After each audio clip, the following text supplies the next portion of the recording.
Yep. All right, here we go. Oh, we are live. Hey, how about you, everybody? Welcome into the Auburn Live Recruiting Call-In Show. Whew. Big week so far, big month of July, ups and downs, but we're going to take all your questions, get to that, answer anything you want to know about Auburn recruiting. I'm your host, Jeffrey Lee, Senior Recruiting Editor for Auburn Live on 3, and we're going to get to all the answers, and the guys who are going to help me do it is Mr. Jhead and Mr. Cole Pinkston. Mr. Jhead, how you doing, big dog? I'm doing good, brother. Glad to be here tonight. Feeling significantly better. I was a little bit under the weather, looking like a crumpled up piece of laundry on the couch about 2 days ago. And White Claws will get you, big dog. I'm telling you, man. But since then, we've gotten 2 commitments from 2 of the top skill players in the entire state, and I'm ready to talk recruiting with you guys tonight. Cole, how about yourself, man? You getting moved in? Yeah, we're on the back end of it now, trying to finish that up, man, and ready to get back to it full throttle, baby.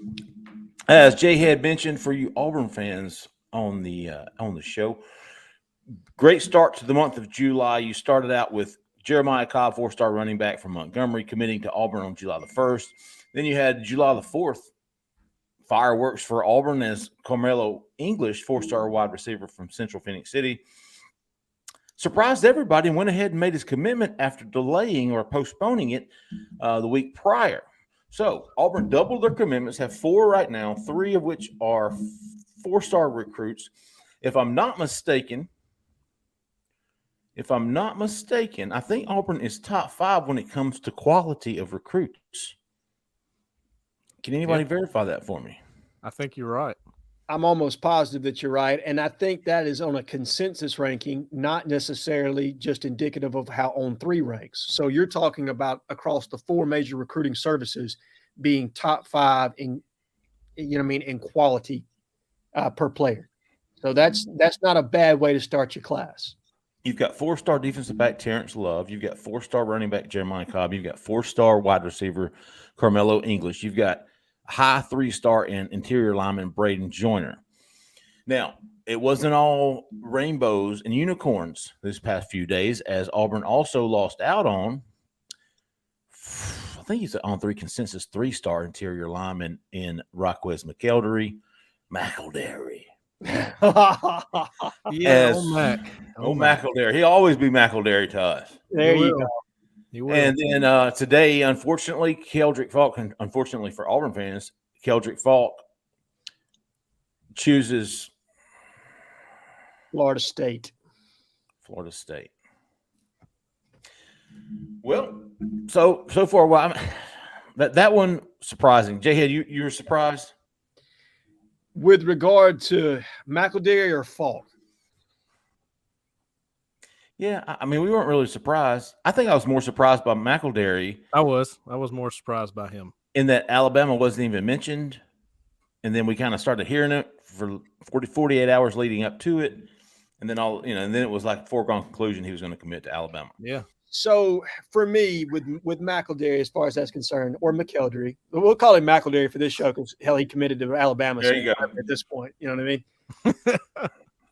mean? I like it. I had always known, and I think you guys did too, that the elephant in the room was Alabama. No pun intended. Okay. And if they were able to turn up the heat, that they were going to be a really hard team to beat in his recruitment. Yep. Whispers started to come out last week, and I mentioned on last week's podcast on the Shrivel Pod that, beware of Alabama. They decided to go all in. Once they went all in, he decided to flip his commitment almost instantaneously. Is it surprising that happened? Not necessarily, except for that he had kind of made it known that, I'm only picking from my 3 contenders. So what he necessarily put out there, it doesn't necessarily match up always with what goes on behind the scenes. And this is something that you learn if you follow recruiting, if you're like Jeffrey Lee and you've been in this business for 20 plus years. These kind of things happen. With Falk, we knew that Auburn didn't love its position as of last Thursday, that they were still in communication with him.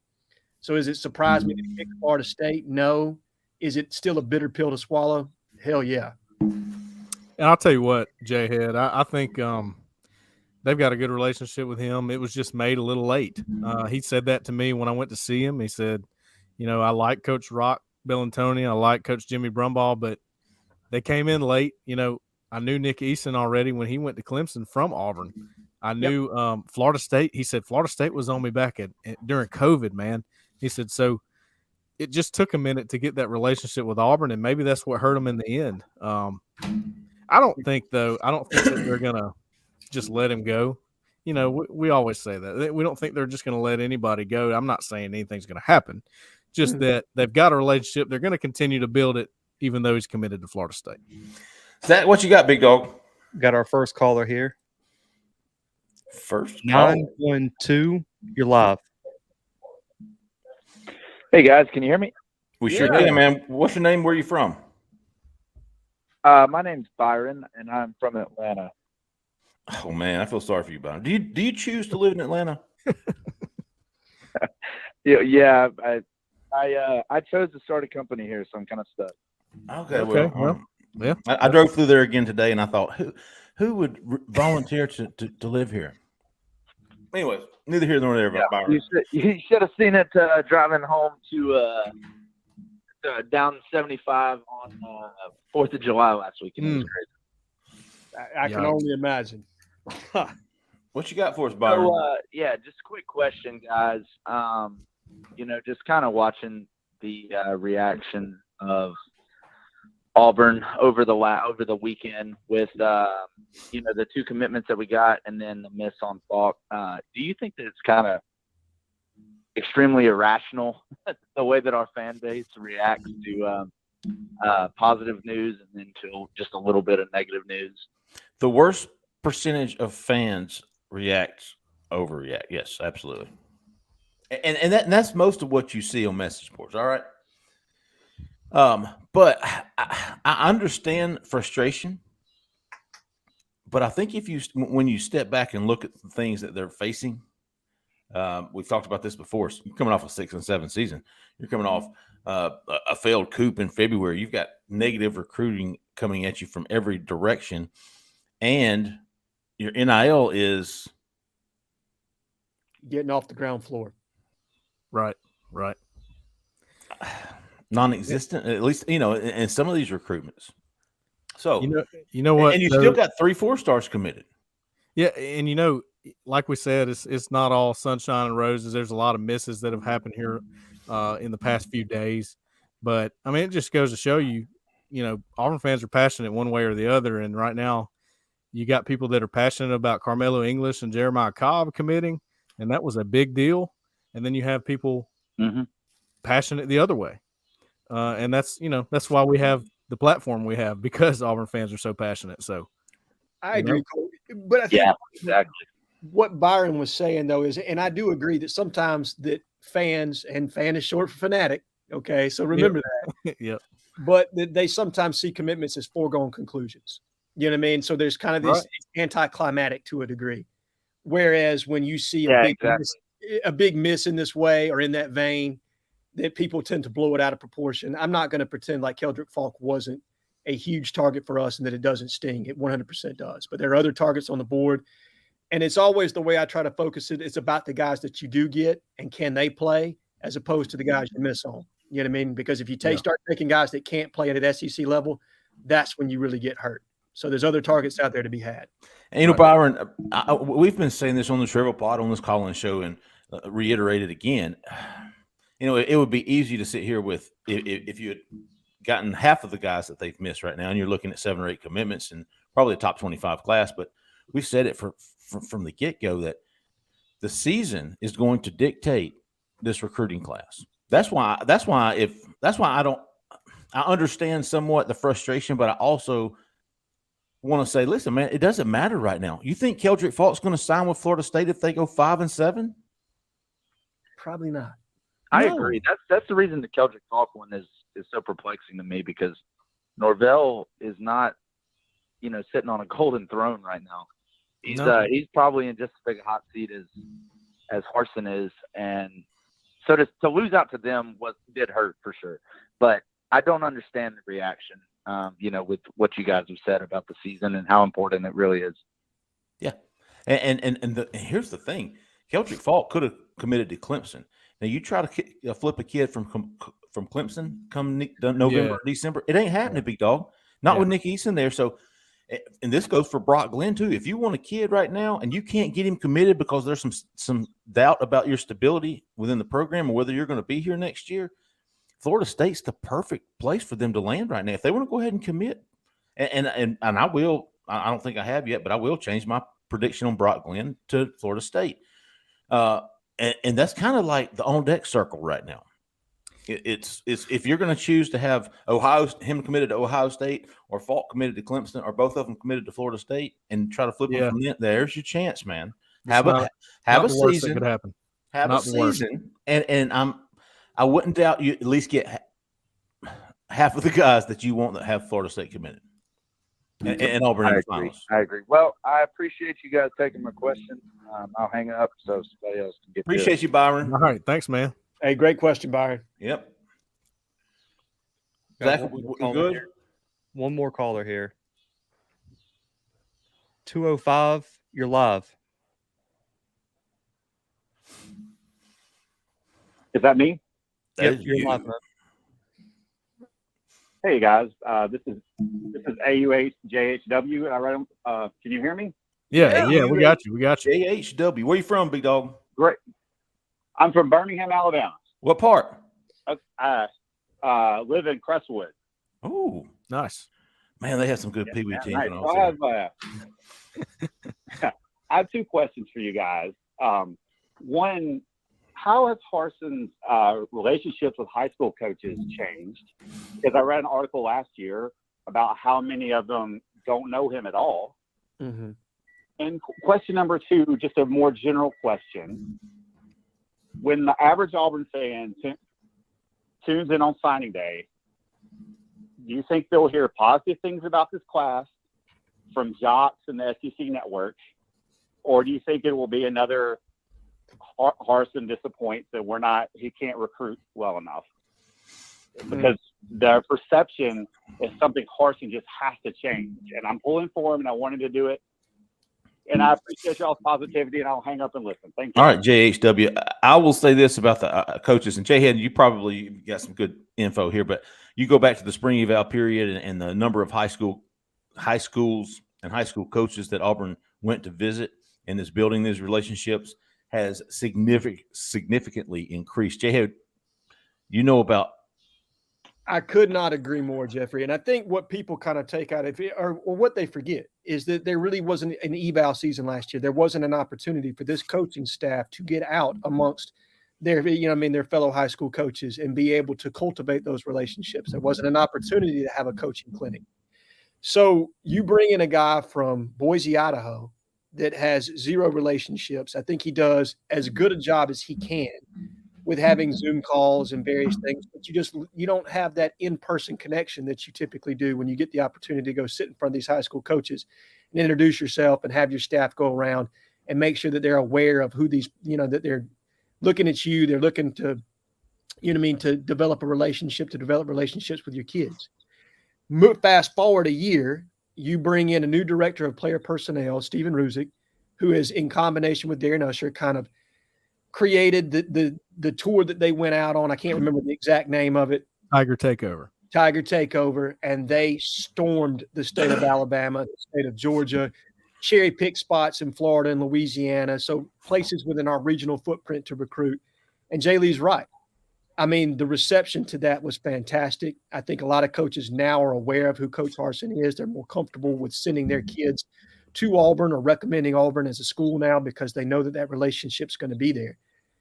To the second question, listen, until we kind of know how this season's going to go, that first 5 games is going to drive what this class is going to be like. So what jocks and ESPN and SEC networks say about us, like Jeffrey and Cole have said from the very beginning, if we're 8 wins or better, this recruiting class is going to be a top 15 type class. I firmly believe that. And I know a lot of hay is made by October in these recruiting classes, but we've done enough groundwork to put ourselves in enough recruitments that we're going to start knocking guys out as the season goes. So we get off to a great start. You're looking at a top 15 class. And I think that's enough proof of concept to get people off Harsin's back rolling into next year. You don't do that, we're 6-6 or 5-7. I don't know what it don't matter. I don't think that it matters. I think I'm going to be honest with you. I think we may be in the midst of a coaching search potentially. I don't know. Yeah, I would agree with that. And you know what, man? I think the key point that is missed sometimes is it's not just Harsin that's got to go out there and make those relationships. It's the assistant coaches too, and they're the ones that are spearheading a lot of these recruitments. Oh yeah, and you got some guys on staff that aren't familiar with the area too, and that's what Tiger Takeover was for. And man, I mean, you saw the tweets going out. They were at a different school every hour almost.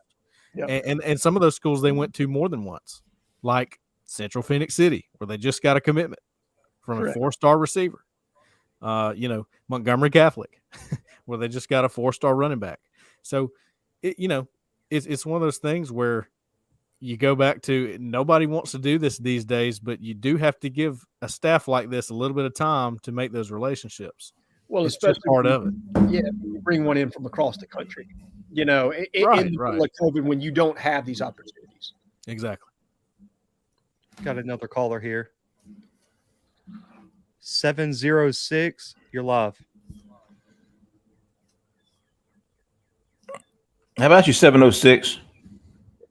Oh, all right. Hey, this is AU Cheddar Biscuit. Hey, Cheddar. hey, you What's Cheddar up? Biscuit. This question is this is for Cole. All right.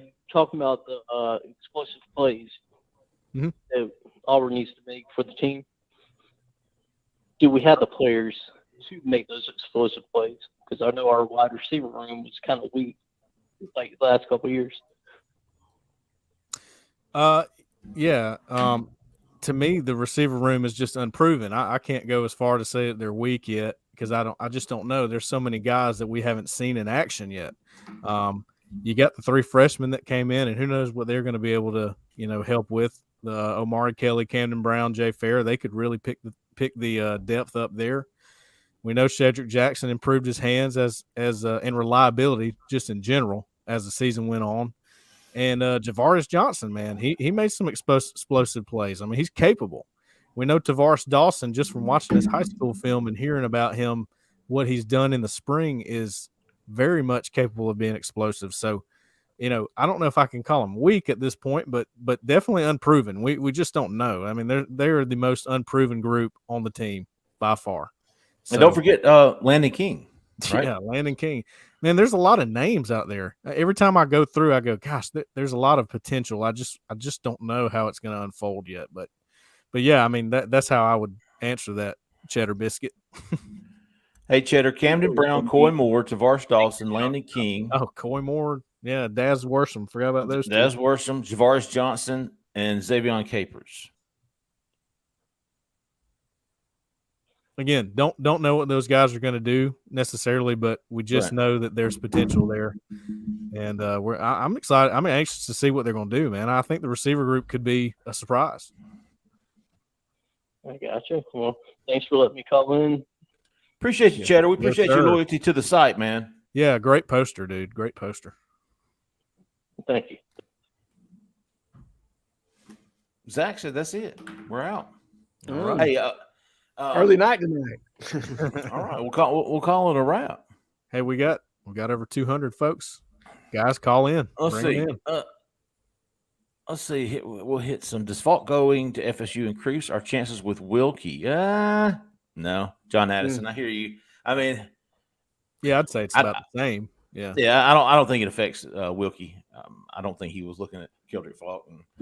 And now maybe I hear you, John Addison. I think he might be looking at this as an FSU perspective because Wilkie was rumored, believed to be. I would say Florida State right now for Wilkie to nod. Now, did Florida State make his top 4 that he put out the other They day? did.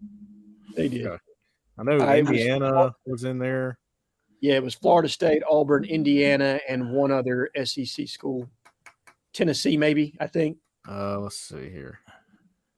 I remember Wilkie, he came to Auburn there late in the spring or early in the summer, and right before he came, I know he had spent 3 days in Tallahassee for an extended visit with Florida State. Something to watch, though. I mean, I'd heard last week that Clemson wasn't pushing for Falk, but then again, I heard it was Auburn, Clemson, we're right there behind Florida State. So I'm not really sure what to You think there. you nailed it, Jhead. It's Tennessee, Florida State, Auburn, and Indiana. That's his top That's what four. I thought I remember from that tweet. Probably with Florida State as the leader, and I think they're recruiting him to the other end spot in their defensive class. So I don't think that it decreases the chances. I think they're going to still push for Wilkie Denard. But hey, look, that's a recruitment that Rock Bellatoni and Jimmy got to win. I mean, it's just one of those you got to go do. You got to go get.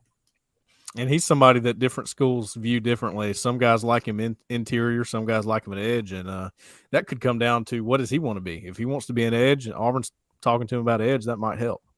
We got another caller here. We're gonna come back to John 770. Hudson. You're live. Hey, what's going on, fellas? This is against the spread. Hey, what's up? ATS. What's up? Yeah, how y'all doing tonight?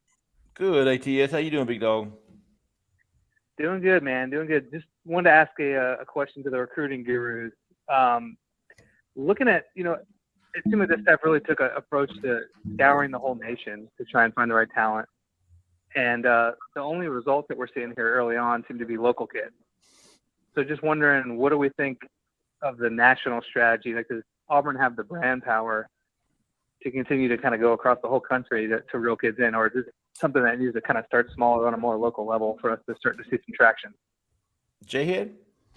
So I hear what you're saying, and I think we did start more national last year and start to try to move our way back in locally, but that's kind of where the recruiting connections were at that point. You got to think you're bringing in guys from the West Coast, the Mountain West area, and and Burt Watts, who had connections to the Northeast.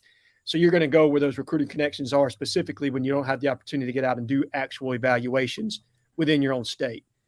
So this year, with everything that transpired in February, I think what you're probably wanting to do is capitalize within your regional footprint.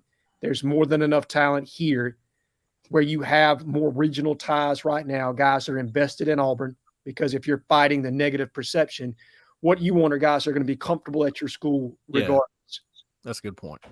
So I think there's probably been an emphasis here regionally. And then as we start to build our brand, say you put 8-9 wins on the board this year, you'll start to see that expand more nationally. But you do need to get that strong following here locally, build up those recruiting ties within your own 6-hour radius of your regional footprint where you have access to boatloads of talent. It's not, we don't necessarily have to go outside. I think it's great if you can and cherry pick. But you could stay right here and look, Pat Dye did it. Gene Chizik did it at times. Tommy Tuberville did it. You can recruit the states of Florida, Georgia, and Alabama and get every bit of talent that you absolutely need. You don't have to go anywhere else, but you got to win battles to do that. And I think Jhead nailed it. Oh, sorry, go ahead. I think Jhead nailed it, man. Because last year there were prior relationships to places outside the Auburn footprint with the staff, and they ended up getting guys like Michael Riley Ducker from Nebraska and Jay Fair from Texas, guys that it seemed like maybe Harsin and his staff at Boise may have already identified and talked to and had a relationship. Right. So now you move more to guys that you've been building relationships over the past year, which is near Auburn. Yeah, when was the last kid we got from Phoenix City? Jonathan Wallace. John Broussard. Oh, John, good call, Jay Lee. Forgot about him, man. Now, you had the tackle that committed to Alabama that flipped on us, but, you can't unless they sign. Javion Cohen. All right. Well, good stuff, guys. I appreciate your time. Yes, sir. Appreciate you, ATS. Good pull on John Broussard. I forgot about him. Man, I did too. He was a 4-star guy, too. Under Armour All-American. Ended up at Memphis with Norvell. Yeah, he did.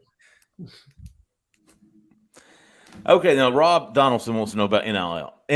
And this is something that it seems like it changes every day. I think Hoke's been writing about it over at Auburn Live. Jhead, you probably keep up with this better than me, and Cole too. Will Auburn's new Spirit Exchange NIL help get the attention of big-name recruits? So I think the Spirit Exchange is more or less a way to get microtransactions from a large collective fan base. I don't think that that's necessarily geared towards what the new Auburn NIL is going to be called. And I can't remember exactly. Justin had the exact name, and if he could tweet it out for us or text us or anything like that, it'd be fantastic. But I think the Spirit Exchange is one where it's going to be for the collective fan base to be able to make microtransactions so that you can get, if you get 80,000 people to all donate $25, well, now you've generated some cash flow. So this is an opportunity for athletes to better brand themselves that are affiliated with Auburn. I think it is going to help. Do I think that it's going to get the attention of big name recruits? Not necessarily. I think this is more to help kids on the actual team in and of itself right now. But look, anything you do with NIL to help generate cash flow is a good thing. So it's not going to hurt by any means. We got a caller here. 470, you're live. Hey, what's going on, guys? It's Sparks in Atlanta. Sparks. What's up, buddy? Sparks, what's up, Sparks? Just kind of wanted to speak to the frustration, that we talked about with the fan base earlier. From my kind of perspective on it, it's not necessarily the misses, the positions that we're missing at. Mm-hmm. So, for example, with Edge, at the very least, second-team reps as a freshman from campus. Yeah. And we miss. And then with offensive line, you pass on guys like Jhead, and you swing and miss on McElderry, interest at the 11th hour. And I think that's where the frustration is coming from. Yeah. Yeah, I mean, we said on the last show, or on the last podcast that it was hard to name a Dingleberry of the week because there were some valid points made, and there were some things that we looked at and went, we can understand the frustration in that situation. And it seems strange that a guy like Ian Jhead, who has some talent and obviously has the size, didn't make it in the class and at one time seemed like he wanted in. And that's one of those unexplainable things. We're still trying to learn how the staff does things as well. So, I mean, that's something that fans are confused about, I think. And it's fair to say that they're confused on that. And that's something that we're trying to learn too. Well, also, it's just, I think positions like with Edge, you don't see a very expansive board. And, the two other guys maybe that we're talking about with Quay Russaw, we don't lead for either one of them. Well, Ruben Payne. Before 6 or 7 guys at offensive line in just high school, and you're only going for plan A's. I think that's, like I said, I think that's where some of the frustration is coming from. And I get that, Spark, and I understand the lack of transparency, but I will say this: while Jeffrey and Cole do a fantastic job, and Keith as well, they're not going to know every name on the board. There are going to be names that they're unaware of. You know what I mean? Now they do a great job of uncovering that, but I would say that there are probably other names that you have not heard about to this point that they're evaluating, that they have intel on, that they may make a move on, or maybe they're going to stay to the integrity of their board and they're going to swing it at Quay Russaw and they're just going to go down with the ship. I don't exactly know how they're going to go on this, but I feel certain that, having followed recruiting as long as I have, that there are other names on the board that we're just not aware of to this point. I think some of the uncertainty stems too from last recruiting cycle on the second signing day when it was pretty clear Auburn needed some edge help and needed a couple more players, and they didn't settle for anybody past their top targets, and they didn't sign anybody on the second signing day and left the class at 17. So that's sort of where it is stemming from too, because you think that might happen again, and we don't know. We'll have to find out if it will. That's what we're watching, and we're trying to learn every name on the board. But like Jhead said, we don't know every name on the board always. Some of them they want to keep under wraps. They've done that since they started too. All right, y'all. Appreciate it as usual. Yes, sir.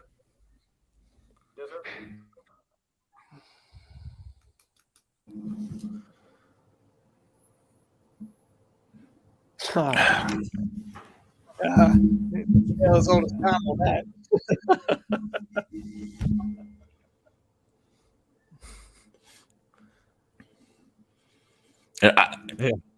Yeah. Look, without saying something that I shouldn't, I'm just going to say those kind of things happen when you get offered by a program such as Alabama or Georgia. Yep. That usually. And can y'all hear me? Yeah, we got you. Absolutely. Okay. And on Jafar, you remember now, he committed to Arkansas to play defensive line. Yeah, Yes. sure did. Sure did. He wanted to play D-line. Auburn was recruiting him to offensive line. He never mentioned defensive line to Auburn. They had no idea. He had never mentioned it. He goes up there. I think one visit and he comes home. They're telling him he could play D-line, and that was all he really needed to hear. Yeah. But I know it's easy for me to sit here and I don't want to say I'm defending these guys. It's more or less I understand what they're up against more so than some of these fans. And that's probably not fair to the fans because I'm obviously not doing a good enough job explaining what these guys are up against right now. And how I view it is, I'm looking at, we've talked about this before, setting themselves up for that big class, the success later. You want to position yourself now for success later. And I think that's what they've done. Do I think Keldrick Falk has done at FSU? Hell no.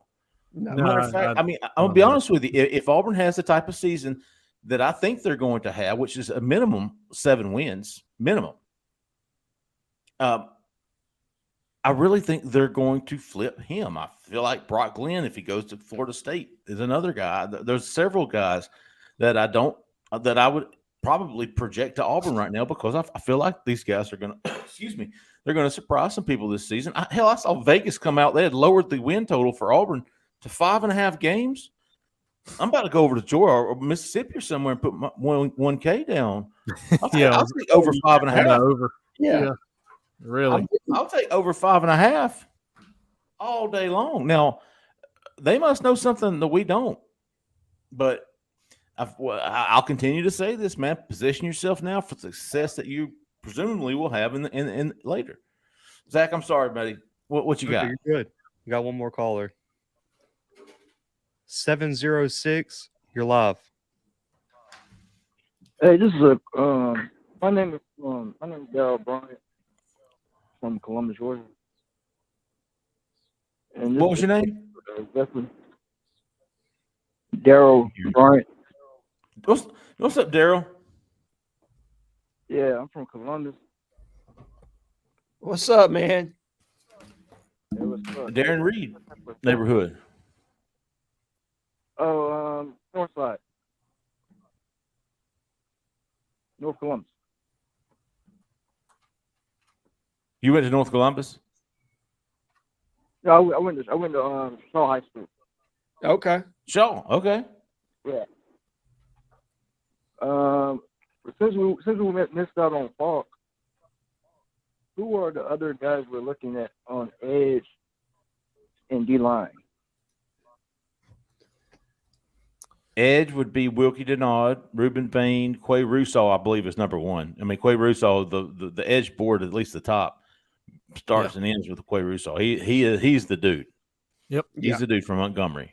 Officially visited a couple of weeks ago and will be number 1. He's not going to make a decision anytime soon. We talk about having success in the season with him. You've got him on an official visit. He's coming back for the Penn State game. He'll probably be back for another game. Win, and you're in with him. I don't know if you're in all the way, but you're definitely in. And you've already put yourself in. Despite all the things that's coming at you from every angle. The lack of NIL support. The lack of support from the boosters. Right. And then 2 other guys, Ashley Williams from Louisiana, who they're probably going to try to bring in on an official in the season. Ashley, yes. I forgot about him. And who's the edge target from Valdosta that came in? Gabe Harris that's committed to Georgia. And Gabe Harris. So that's probably your group in addition to Keldrick Falk. Yep. I'd agree. I think we have Keith here on the phone too. Oh, Florida. You're live. Yeah, what's up, man? Hey, what's up, Keith? I'm good. What's the news, guys? You know, ups and downs, kind of a roller coaster of a start to July. That seems to be the news. Highs and lows, and you're still single. Whatever, man. I don't come here to get any guff from you guys. Okay.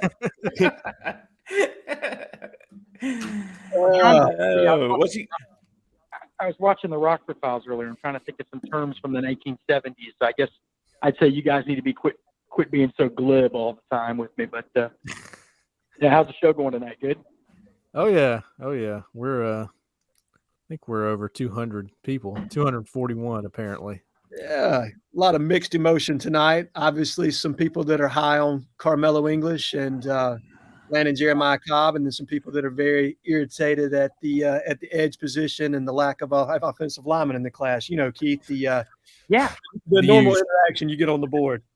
Yeah, the use. Yeah, I mean, look, I totally understand what people are thinking right now. I mean, by the way, I'm getting an echo, so forgive me, I'm confusing myself.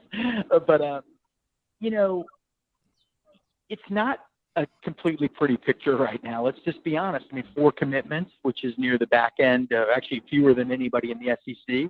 Yep. And it's just, by the way, it is really hard to concentrate because I'm getting all the back echo here from my voice. But so on the one hand, you're getting these good players, though, but on the other, Auburn just seems to be striking out at some key positions. You know, edge is certainly one of the most important ones this cycle. There's no question about it. Offensive tackle, another important one. Quarterback, they haven't struck out yet and might not. But, you know, a month ago, it seemed like Brock Glenn was a sure thing. And now you're wondering, okay, they're going to be able to get this guy. They're going to be able to get him in the class. And so there are a lot of people on pins and needles right now.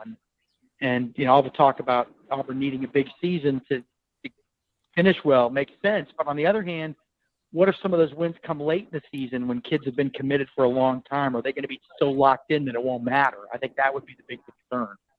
So on the one hand, you're thrilled with Cobb, you're thrilled with Carmelo English, but man, I mean, it's just, you know, we keep waiting for Auburn to have one of those weeks where it's just bang, bang, bang, bang, bang, you know, a ton of commitments. And we just haven't had one of those in a while. Mm-hmm. Keith, what are you looking at for the rest of July, man? What are you kind of expecting?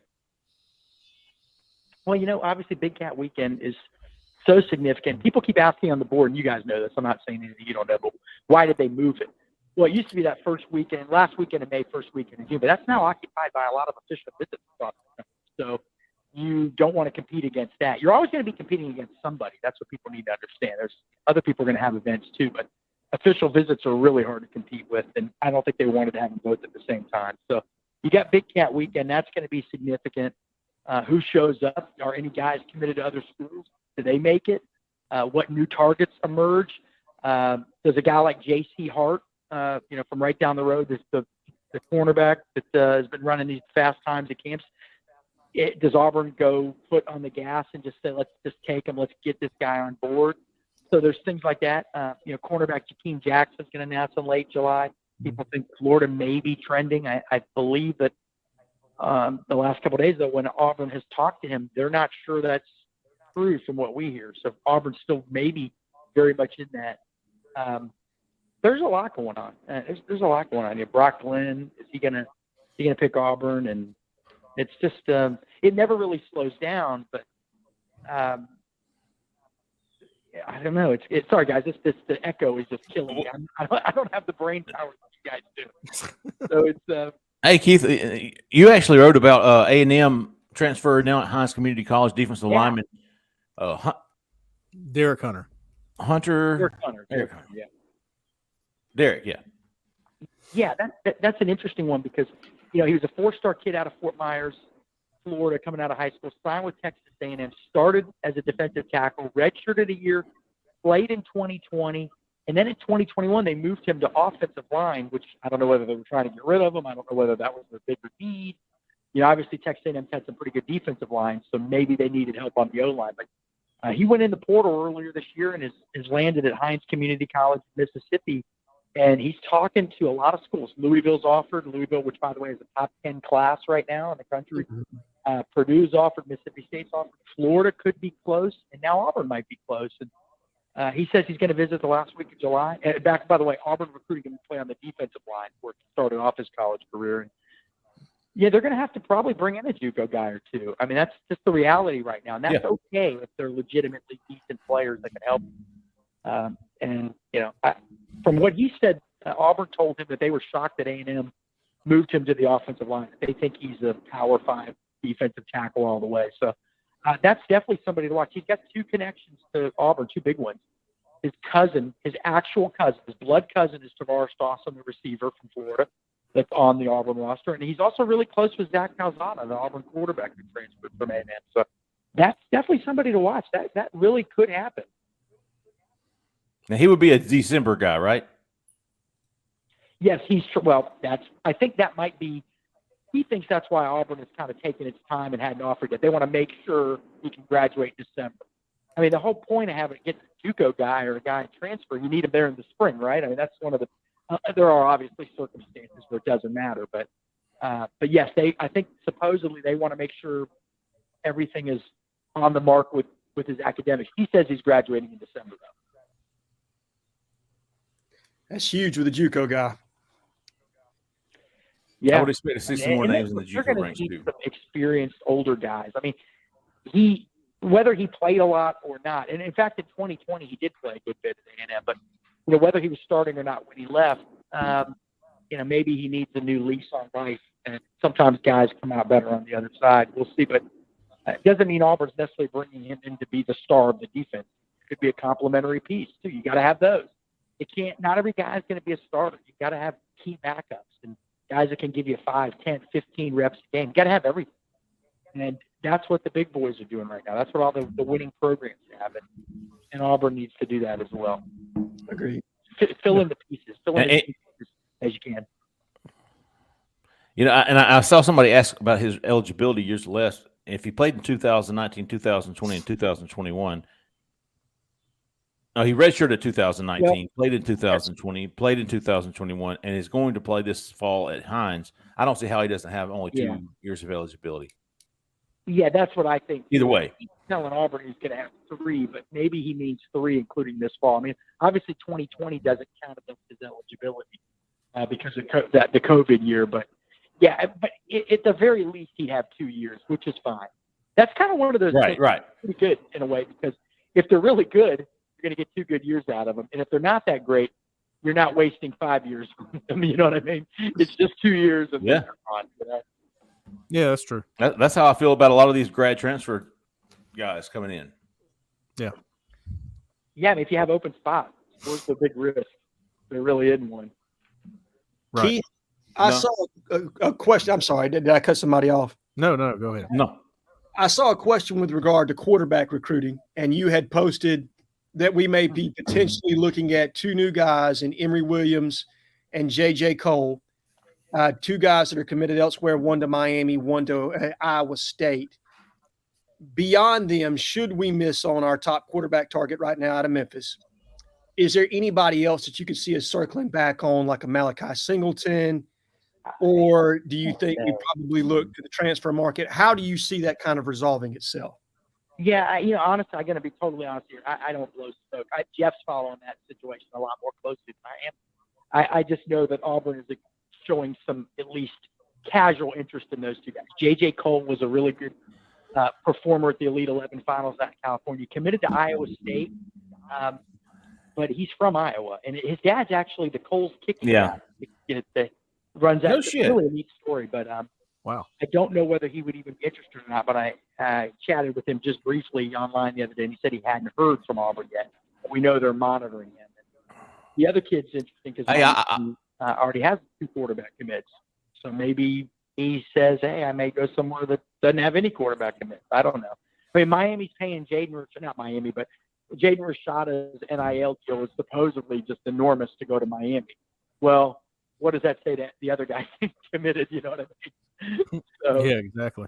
So I think those two would be guys to keep an eye on. Beyond that, I don't know. I think Jeff, I don't want to put words in his mouth. I think Jeff heard that Auburn may even go the route of don't take anybody and just maybe get a portal guy or just not do anything. You know, Look ahead to 2024.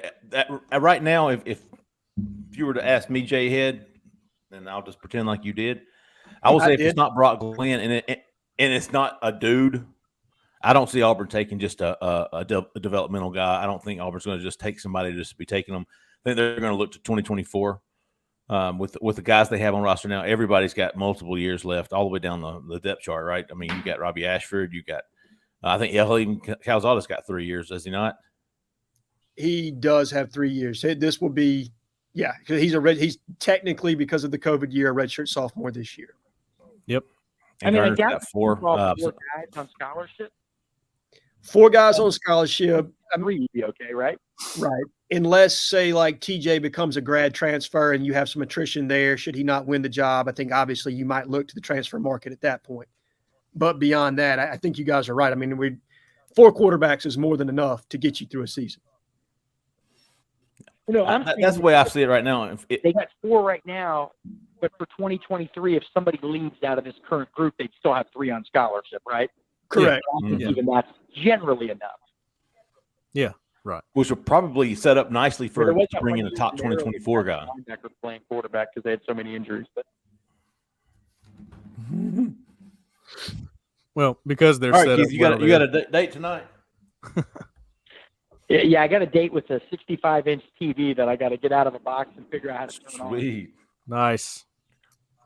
But I appreciate you guys letting me stop by. Jhead, Cole, Jeff. I will. I'll see you guys later, man. Thanks again. All right. All right, go. Appreciate you, Keith. Oh yeah, Rob Donaldson, was that his name? Was that? Yeah, Rob Donaldson. Yeah, that was Rob Donaldson. It was his question. I figured I'd get that in. Smash that like and smash that like. Yeah, man. Yeah, one more caller. All right. 251, you're live. Hey, this What's is Alabama? 88. Who's on the line? Jhead 88 out of Mobile. Nice. Oh, yeah. What part of Mobile, brother? Yeah, so I know we've kind of touched on this, but with the board, with us taking so many people in this class, you'd think we'd be able to take some of these people farther down the board and then just, try to go after the bigger dogs. But do you think maybe they're either like viewing our team as being able to win some games and prove these guys wrong and show that they're here to stay and get the bigger dogs? Yeah, I don't. Do you think maybe like I do. They want to go to the portal later, fix some more glaring holes that maybe get some offensive linemen and stuff that can compete next year and help fill those holes instead of bringing in some freshmen? I would guess offensive lineman is going to be a big portal need. It would have been this past year, but they just didn't have any opportunity to offer right now. But you think about losing the offensive line this year, it's going to be set up nicely for the portal. I think edge is going to be another portal need, regardless of what happens in this class. And what else was he missing, Jay? He was basically asking, are we going to stay high on our board, basically? Oh, yeah. I don't see man, these guys are I don't see any reason why they wouldn't. I mean, the way that they've gone about things to this point, man, they're not fixing to go down to lower guys. They're just not. They got their guys, and that's who they want, and they're going to fight until December for them, like they did last year. And I will say this: what I think that they're going to do is obviously they're going to stay high true to the integrity of their board, and they're going to recruit the high school kids they think they can get. That are high on their board, and they're not going to dip. I think they're going to not. I think Keith hit the nail on the head when he said they're going to go into the JUCO market and they're going to look for some help there, because there's always some undervalued talent in the junior college market, specifically now that the portal is what it is. And I think that if they have the season that we think they can have, if you put 8-9 wins on the board, you're much more appealing now to several of those portal targets that you could have gotten in on that you weren't necessarily able to get this past time around. So you're probably looking at another blended class. How much so really depends on, how many recruitments you can stay alive in with some of these high school kids, once you get, you get across that LSU game. I mean, I think that's going to say a lot. Like if you can stay alive in most of these through LSU, you got a good chance of landing most of your high school targets. Jeffrey had an awesome post on the board, guys, about what sources think about the current team and how they view this upcoming season, whereas it differs from fans a little bit. They really think they're going to be good, guys. And talking to the sources myself, being around the complex and things, they really think they added a missing piece with Calzada. I mean, they do. They think that was something they needed to get through some of those games last year. It was the missing piece, in so to speak. Now, I'm not giving you my opinion. I'm not saying that's going to change anything. I'm just telling you how they view it, and that's how they're going to go about this recruiting season. I mean, I'm pretty sure they talked to Keldrick Falk and said, hey, let's hold off, man. You don't have to make the decision yet. Let's see what we do this season. Right. Come see what we do this season, and then reevaluate. Don't rush. No, you're right, Cole. I mean, I think you're playing defense. You're trying to stay alive in as many recruitments as you possibly can. And even if guys do commit elsewhere, you're trying to keep that relationship as strong as you possibly can. Oh, I got you. And two more recruits I was going to ask about. I know Notre Dame's putting together a pretty good class. Do you really think they lead for Osbury? And then how are we looking on DJ Chester? And I'll hang up and listen. DJ Chester, your man. Yeah. Feeling less confidence in Chester right now than I did when he visited Auburn.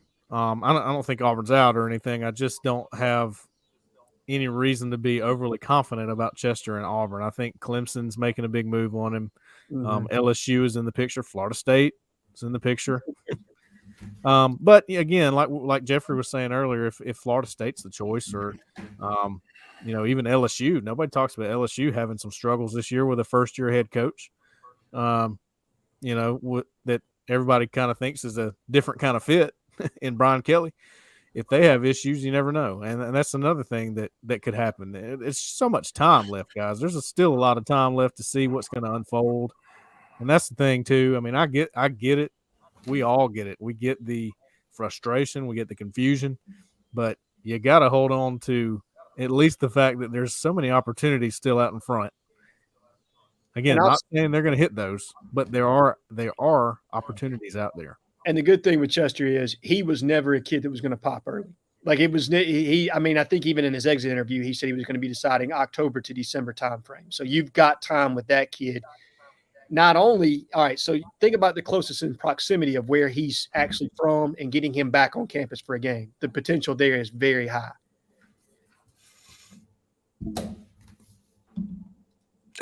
Zach, you got another one? One more caller here. Is that what you're shaking your head at, Cole? 205. Thank you, Locked on Auburn.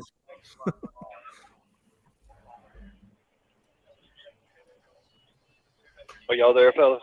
Yeah, we got you. Yes, sir. Hey, War Eagle. War Eagle. Hey, man. I'm happy about Carmelo and our running back, but I was really confused when McElderry committed to Bama. It really hurt me. Yeah. Because when I figured he's going to decommit from Georgia, I thought he was coming to us because Braden's his cousin, and I just didn't understand that. Hey, what's your name? Where are you from? I'm Bo, man, from Moody, Alabama.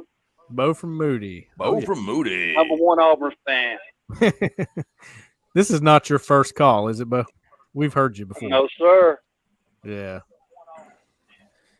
Man. Bo, you were not alone. A lot of people were surprised with McElderry there. And hell, I think I said 2 months ago in May when he visited, I said, I think he's more likely to sign with Auburn than he is with Georgia. And that's because I didn't think Alabama was pushing for the guy. Yeah, that's what surprises me, Jeffrey. That's what I was going to say is that it happened so fast. I thought he'd decommit and sort of reevaluate for a little while, and I thought other schools like Bama and Tennessee would come in the mix, and then you have a fight on your hands. I didn't know it would happen that fast. So that was a shock to me, at least how fast it happened. Not that he's going to Alabama. I could see that. They need interior linemen.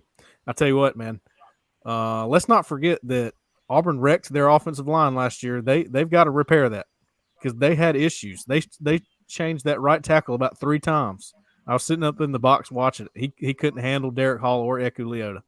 So they are still working to get offensive line too. And of course, you're talking about Bama, yes. Yeah. Sorry if I didn't specify that. But that's a big position of need for them too. So they're going to go after guys Auburn's going after, and that just makes it even more tough. I will say this, Bo. Unbeknownst to me, McElderry grew up a big Bama fan, and his parents are big Bama fans. So I'm guessing Alabama put the squeeze on him and said, listen, for a guy like you, you got an open window of about 48 hours right now. And he said, I'm decommitting from Alabama, and 48 hours said I'm committing to Alabama. Because I will say this, not only were we surprised, but I'm fairly certain Auburn was very surprised, almost in disbelief, that he was going to commit to Alabama. Well, I'm going to tell you this. I don't think his recruitment's over with. I think he's going to flip to us before it's over with.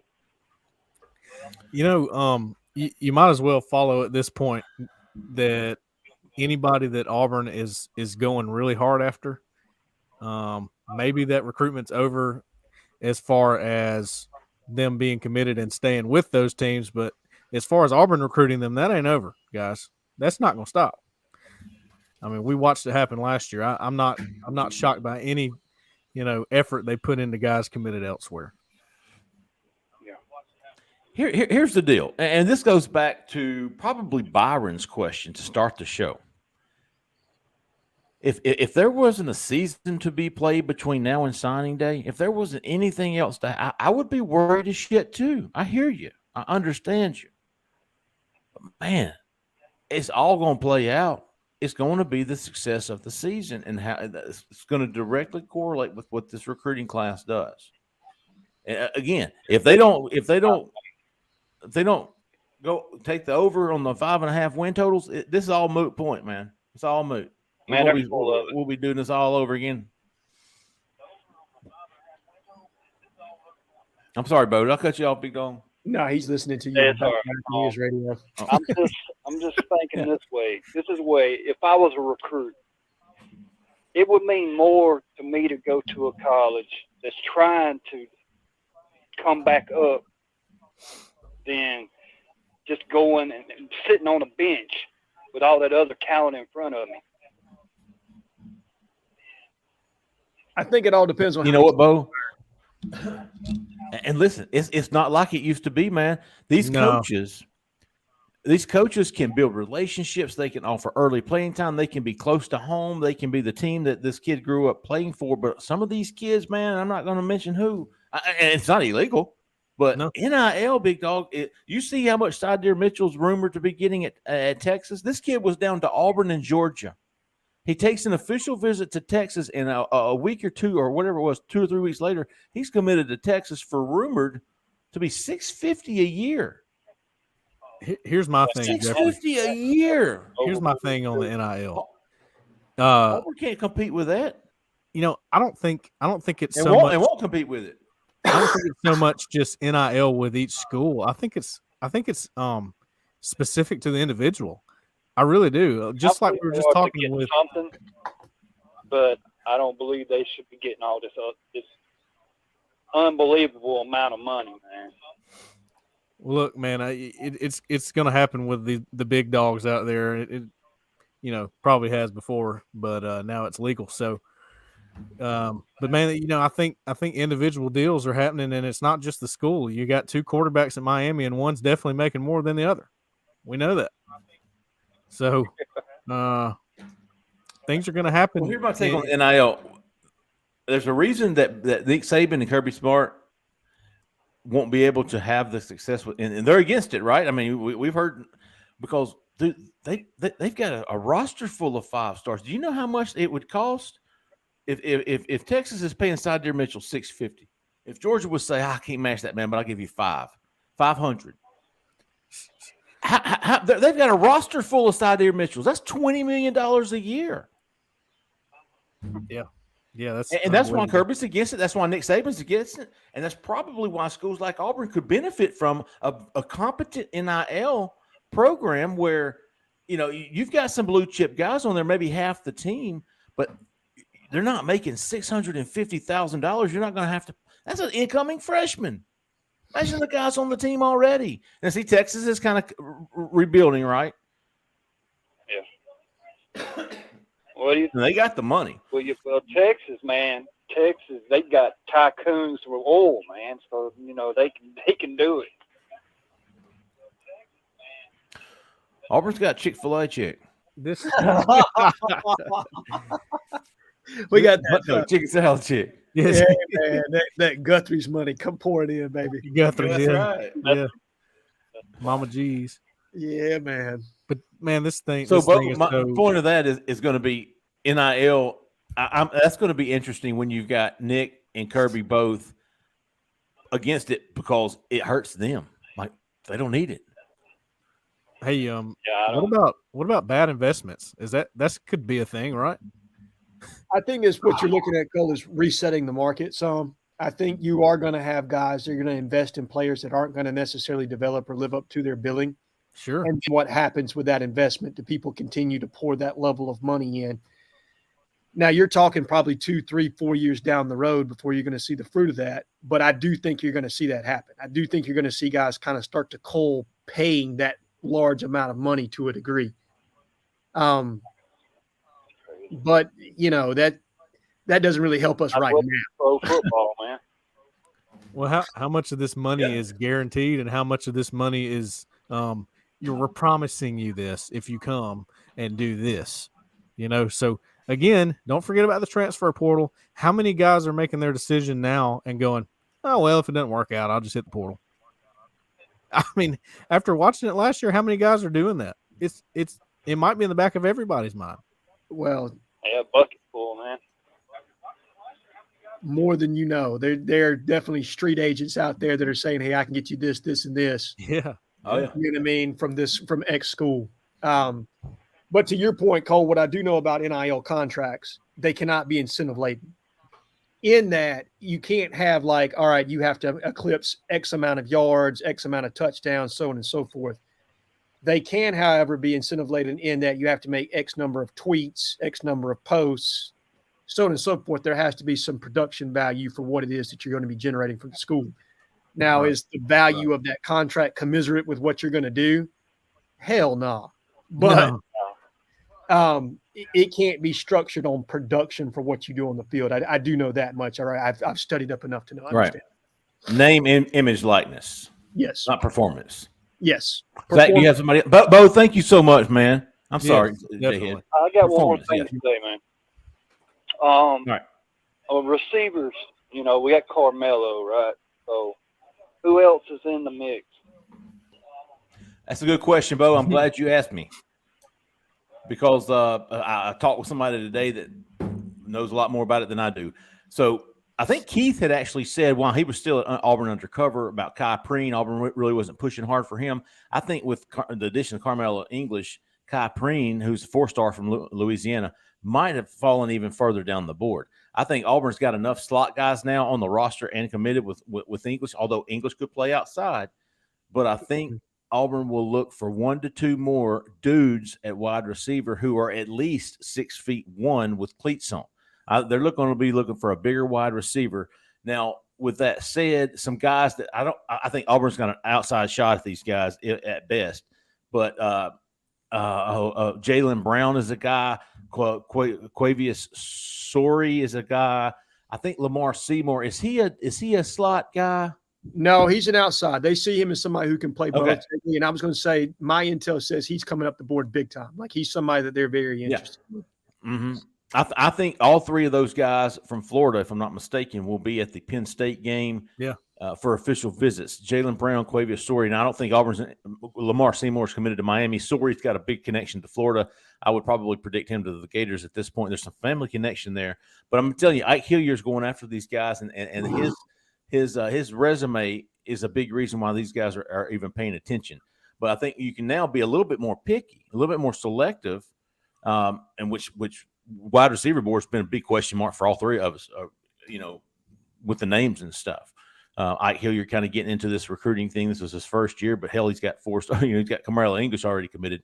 So I think he can be a little bit more patient, see how some of these top guys, see where they fall.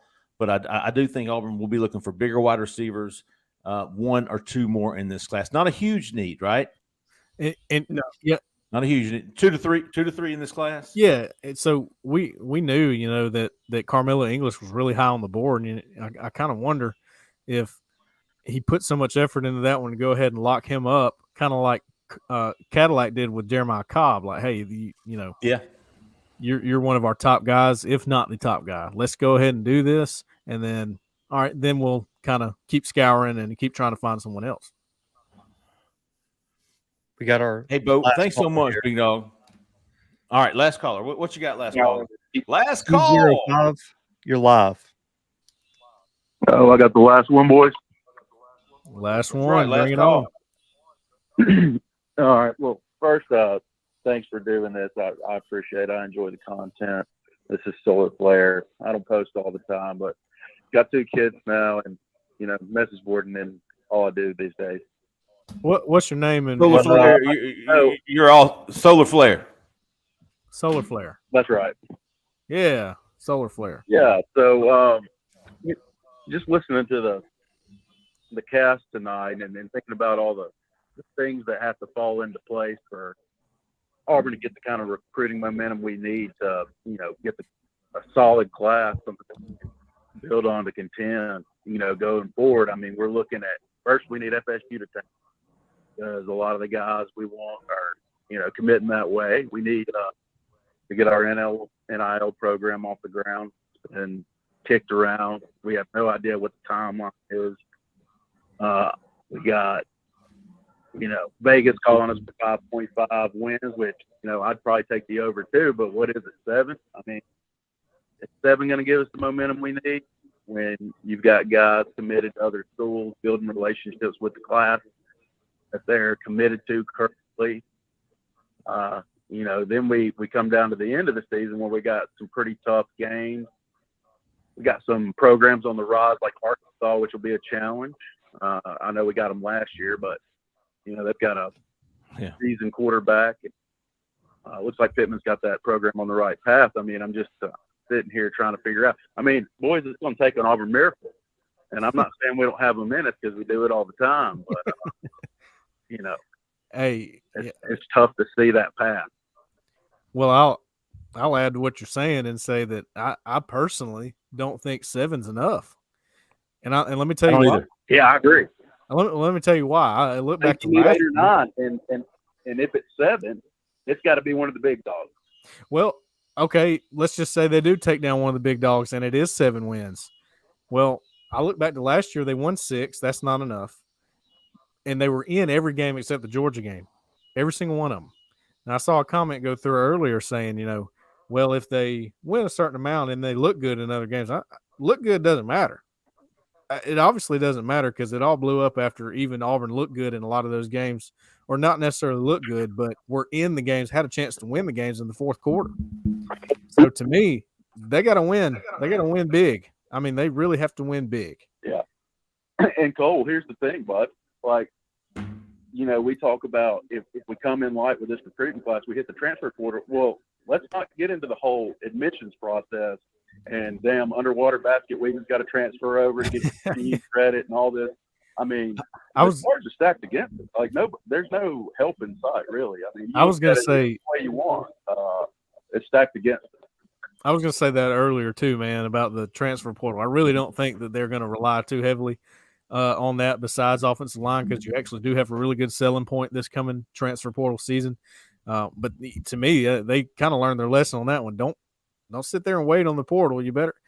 But at the same time, you're still letting some guys that are lower on the board, you're just not pushing too hard for them. But it's interesting, man. I mean, like we said, it's still a long way to go, and I want to see how it plays out. And I can't really it's just too early. It just seems like it's late because guys are committing earlier than they usually do.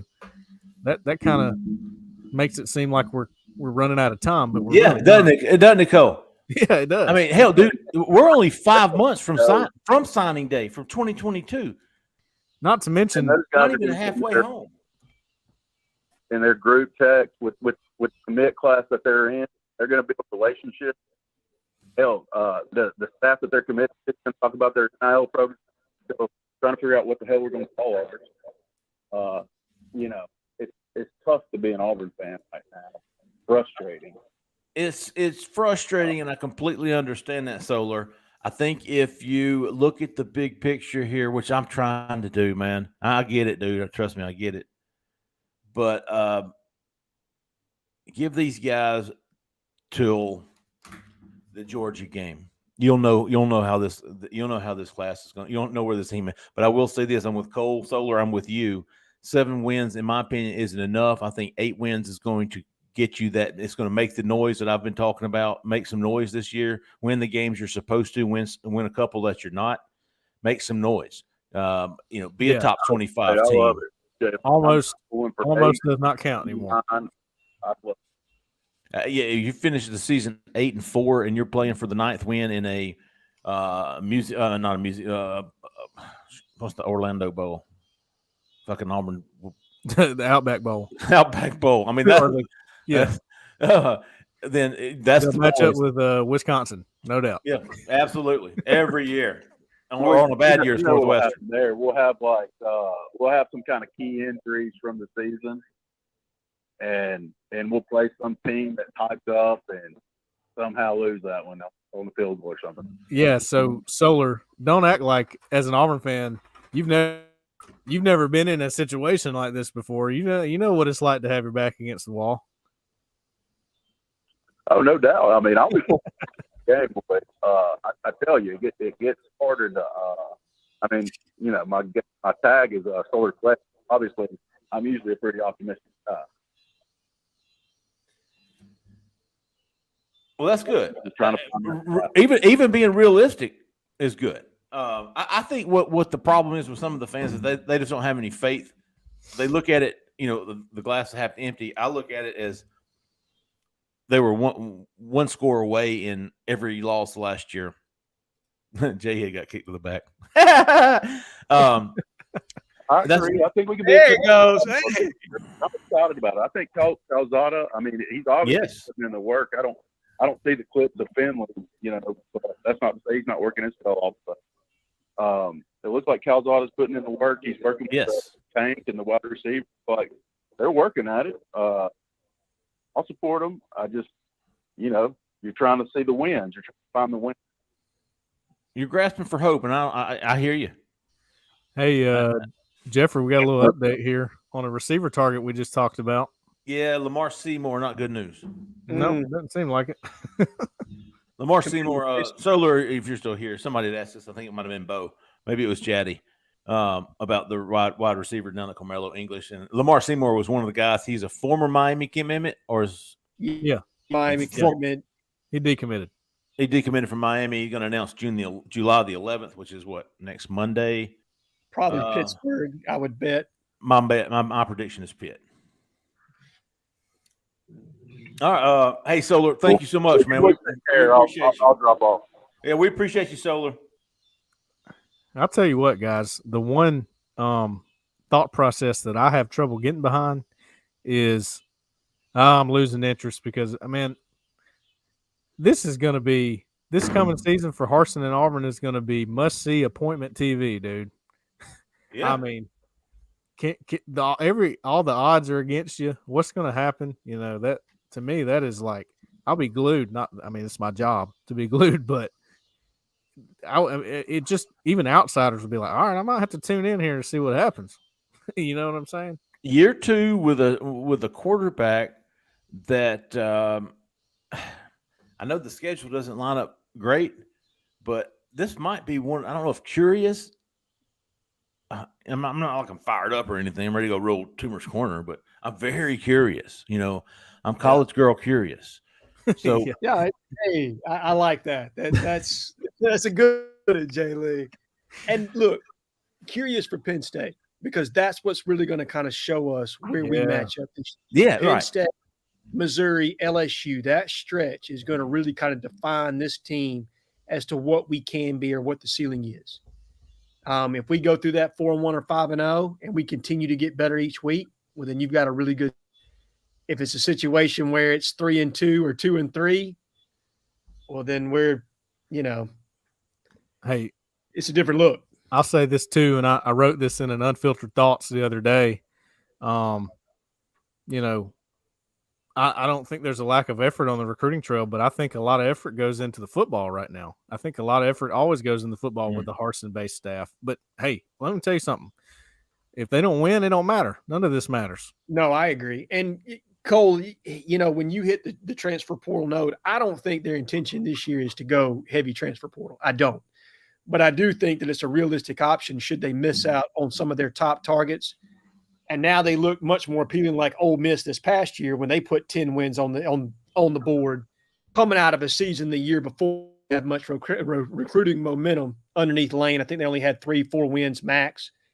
Weren't just a top option for guys until they put that 10 wins on the board. Yeah. And they were able to capitalize in that early period where you do get the large majority of quality transfers. I mean, that's the part of the market where you see the most opportunity there.